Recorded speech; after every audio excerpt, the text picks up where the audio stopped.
Bapak, Ibu-ibu, dan teman-teman yang menghormati, Assalamualaikum warahmatullahi wabarakatuh. Pada pagi ini saya akan bervideo dengan judul Kenali 3 penyebab layu tanaman agar tepat dalam penanganan. Sebelum video kami mulai, kami mohon bantuan Bapak, Ibu-ibu, dan teman-teman untuk like, share, dan subscribe. Dengan like, share, dan subscribe, kami lebih giat lagi membuat konten-konten yang lebih kreatif, serta Bapak, Ibu, dan teman-teman selalu mengikuti konten kreatif kami selanjutnya. Jadi sampai tuntas dan jangan di skip. Musim hujan telah tiba. Dengan intensitas serta frekuensi hujan yang tinggi akan memberikan dampak secara langsung terhadap kondisi tanaman budidaya kita, sehingga diperlukan langkah-langkah pengendalian yang tepat, terutama mengendalikan terhadap penyakit tanaman. Adapun tujuan pengendalian penyakit adalah untuk mencegah kerusakan akibat penyakit tanaman mencapai tingkat yang merugikan secara ekonomis. Salah satu serangan penyakit tanaman yang banyak terjadi pada musim penghujan adalah penyakit layu tanaman, dan biasanya terjadi permasalahan dengan akar tanaman. Adapun langkah-langkah pengendalian penyakit layu tanaman pada musim penghujan adalah sebagai berikut. A. Kenali dulu penyakit layu pada tanaman tersebut. Apakah diakibatkan oleh jamur, baik itu layu fusarium, layu fructifera, atau layu tanaman akibat bakteri. Adapun cara membedakan dan pengendalian adalah sebagai berikut. 1. Layu fusarium disebabkan oleh cendawan Fusarium oxysporum. 2. Tanaman layu mulai dari daun bagian bawah, tulang daun menguning, jaringan batang dan akar berwarna coklat. Pada kelembapan tinggi, bagian pangkal batang berwarna putih akibat terbentuknya massa spora. 3. Tanaman tampak layu pada jam 10 pagi sampai kurang lebih jam 2 siang dan tampak segar kembali pada sore hari. 4. Apabila batang tanaman dipotong melintang, tidak berlendir dan tidak berbau, dan jika dicelupkan ke dalam gelas yang berisi air dan dibiarkan beberapa saat, tidak seperti ada asap rokok. 5. Cendawan Fusarium oxysporum bertahan berbulan-bulan pada bibit, pada benih, serta tanah. Saat kondisi menguntungkan, yaitu tanah lembab di atas 70%, maka jamur fusarium akan tumbuh kembali. 6. Tanaman yang terserang layu fusarium apabila tidak tertangani dengan baik, tanaman akan mati, yaitu kurang lebih 7-10 hari. 7.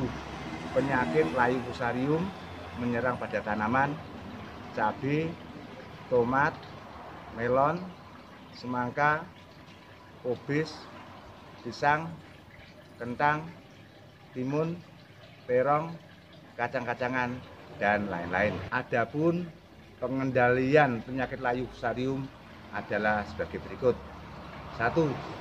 Perlakuan trichoderma, yaitu dapat dicampurkan dengan pupuk kandang sebagai pupuk dasar, yaitu dengan dosis trichoderma 20-40 kg per hektar. Dapat disebar pada lubang tanam setelah tanaman tumbuh, yaitu dengan dosis per tanaman 100-200 gram. Diberikan secara kocor dengan konsentrasi 10-20 gram per liter air dengan volume per tanaman 100-200 ml dengan interval kurang lebih 7 hari sekali. 2. Perlakuan kimia, yaitu dengan menggunakan fungisida bahan aktif binomil 50%, yaitu toyum 50 WP dengan konsentrasi toyum 1 gram per liter air ditambah dengan H2O2 atau hidrogen peroksida yang 3% dengan konsentrasi hidrogen peroksida yang 3%, yaitu 10 mili per liter air. Diberikan secara kocor di sekitar pangkal batang dengan volume per tanaman 50-100 mili dengan interval 3 hari berturut-turut. Biasanya pada aplikasi kedua penyakit layu fusarium sudah berhenti. 3. Penggunaan pupuk yang tepat. Kurangi penggunaan pupuk yang mengandung kadar nitrogen atau N tinggi, contoh urea ZA, sehingga tanaman tidak terjadi sukulen dan tahan terhadap penyakit. 4. Pengaturan drainase. Atur drainase dengan cara meninggikan bedengan atau memperdalam selokan dengan maksud saat hujan turun tidak terjadi penggenangan dan air melompat di bedengan sehingga tidak terjadi kelembapan tinggi pada bedengan yang menyebabkan timbulnya penyakit. 2. Layu bakteri. 1. Layu bakteri disebabkan oleh bakteri Ralstonia solanacearum atau zaman dahulu yaitu bakteri Pseudomonas solanacearum. 2. Layu pada daun tanaman. Daun-daun muda akan layu hingga ke ujung percabangan. 3. Apabila batang tanaman dipotong melintang, terlihat berlendir dan berbau. 4. Apabila potongan batang tersebut dimasukkan ke dalam gelas berisi air dan dibiarkan beberapa saat, akan terlihat adanya semacam asap rokok. Serangan bakteri sangatlah cepat. 2-3 hari tanaman yang terserang bakteri tidak tertangani dengan baik, maka tanaman akan mati. 6.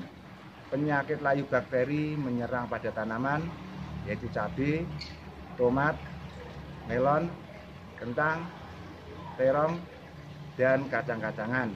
Adapun pengendalian penyakit layu bakteri adalah sebagai berikut. 1. Pengaturan drainase. Biarpun bakteri tumbuh dan berkembang pada tanah tidak terlalu lembab tapi sangat sensitif terhadap tanah kering, maka pengaturan drainase dengan cara menaikkan atau meninggikan bedengan sangat diperlukan agar tanah tetap kering dan suhu tanah tidak terlalu tinggi sehingga pertumbuhan bakteri dapat dihambat. 2. Penggunaan pupuk yang tepat, yaitu mengurangi pupuk yang mengandung kadar N atau nitrogen tinggi, contoh urea ZA, sehingga tanaman tidak sukulen dan tahan terhadap penyakit. 3. Perlakuan kimia, yaitu menggunakan fungisida yang berbahan aktif tembaga oksiklorida, yaitu fungisida mantok 41 WP dengan konsentrasi 1-2 gram per liter air dengan volume per tanaman 50-100 mili dengan interval 3 hari berturut-turut. Karena bakteri Ralstonia solanacearum termasuk bakteri aerob atau membutuhkan oksigen atau O2 dalam perkembangannya, jadi saat aplikasi pestisida tidak diperlukan dengan menyampur H2O2 atau hidrogen peroksida. 3. Layu Phytophthora. 1. Layu Phytophthora disebabkan oleh cendawan Phytophthora capsicum. 2. Selain menyerang daun, buah, dan batang, penyakit Phytophthora juga menyerang akar tanaman pada kondisi tanah lembab. 3. Akar tanaman yang terserang menunjukkan gejala busuk serta berwarna coklat kehitaman. 4. Serangan layu Phytophthora sangat cepat. Bila tidak tertangani dengan baik, 2-3 hari setelah serangan penyakit layu Phytophthora, tanaman akan mati. 5. Penyakit layu Phytophthora menyerang pada tanaman cabai, tomat, kentang, tembakau, melon, semangka, dan lain-lain. Adapun pengendalian penyakit layu Phytophthora pada tanaman adalah sebagai berikut. 1. Penggunaan pupuk yang tepat. Kurangi penggunaan pupuk yang mengandung kadar nitrogen atau N tinggi, contoh urea ZA, sehingga tanaman tidak sukulen dan tahan terhadap penyakit. 2. Pengaturan drainase. Atur drainase dengan cara meninggikan bedengan atau memperdalam selokan dengan maksud saat hujan turun air tidak menggenang dan air tidak melompat di bedengan sehingga tidak terjadi kelembapan tinggi pada bedengan yang dapat menyebabkan timbulnya penyakit. 3. Perlakuan kimia menggunakan fungisida berbahan aktif tembaga oksiklorida, yaitu fungisida Mantok 41 WP dengan konsentrasi 1-2 gram per liter, ditambah dengan fungisida berbahan aktif dimetomorf, yaitu Magic 75 WP dengan konsentrasi 0,5-1 gram per liter air, ditambah dengan H2O2 atau hidrokloroperoksida yang 3% dengan konsentrasi H2O2 yang 3%, yaitu 10 ml per liter air. Kocorkan pada sekitar batang tanaman dengan volume per tanaman 50-100 ml dengan interval 3 hari per bulan. Biasanya saat aplikasi kedua penyakit layu Phytophthora sudah berhenti.